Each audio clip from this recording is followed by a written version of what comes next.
Hello everybody, my name is Adbi. I'm a Burundian artist.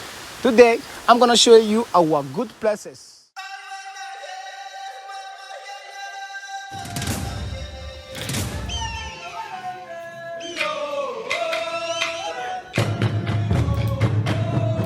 The Karera Waterfalls.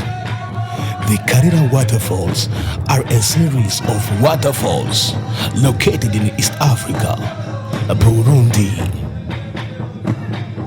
In the province of Rutana, they are oriented from north to south and extend over 142 hectares.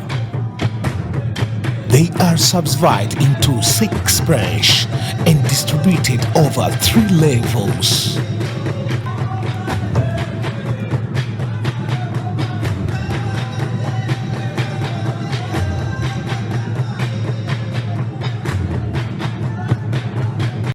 Tembea Nyumbani